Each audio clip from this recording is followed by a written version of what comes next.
It's called the motivation myth, and I want to tell you about a study that then falls into the application of this motivation myth.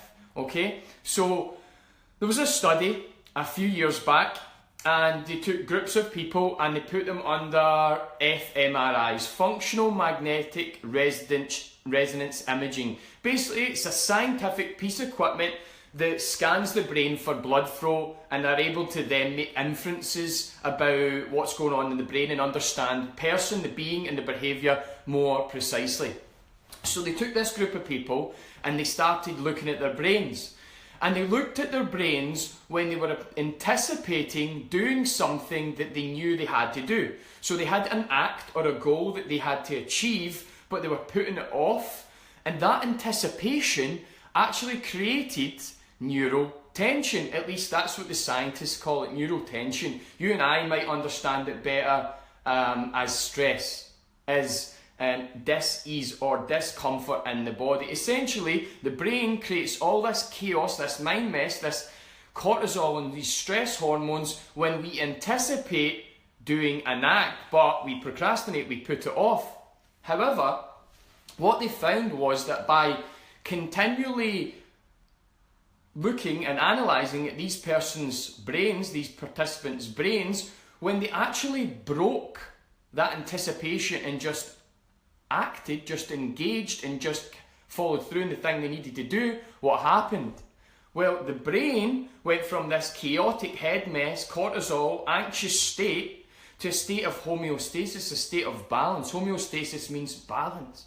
Back to a state of normalcy. In fact, in about 75 to 80% of the participants, they didn't just reach a state and return to a state of balance and equilibrium, they actually fell into a state of flourishing and abundance. So they went from this state where they were anticipating, i.e. procrastinating, engaging in an act, their goal, the thing they want to achieve. So they had neurotension and stress and anxiety. They acted, and then they went back to homeostasis, and in fact the majority of them just became really, really empowered, confident, and went into a state of flourishing where all these positive things were going on in the brain. Saw and analysed through fMRIs. Now, take this study and keep it top of mind when I explain the motivation myth. So, there's a few people joining in. Bobby, Stacey, David, quite busy this morning. I like it. Probably one of the busier ones that we're getting on. And it's good because it's a Saturday morning and you guys are here to learn about procrastination, so you can take this forward, not just on Monday, Tuesday, Wednesday, Thursday, Friday, but you can smash it, you can get results in a more efficient manner in your life indefinitely. Okay, now you've got that experiment that we just spoke about, the whole putting it off, neurotension thing, breaking that pattern and then acting. You understand it now. If you don't, you can watch it back, but you'll be able to get enough from this motivation myth theory. Morning, guys. So thumbs up if you agree. Most of us, we all procrastinate, and most of us have to feel, we have to sense, we have to feel the emotional surge throughout the body to act. So say we want to go to the gym, say we want to start studying for an exam, say we want to write a book. Whatever that is, you get a sense of anticipation and anxiety, and you want to break that and go forward. But most people, to act, to apply, they have to feel motivated. They have to feel that surge of inspiration and motivation and good to go, ready, I'm ready to break this pattern, I'm ready to smash it today. Now, we don't always get days like this, so here's the problem and here's the myth, and here's why people have it flipped.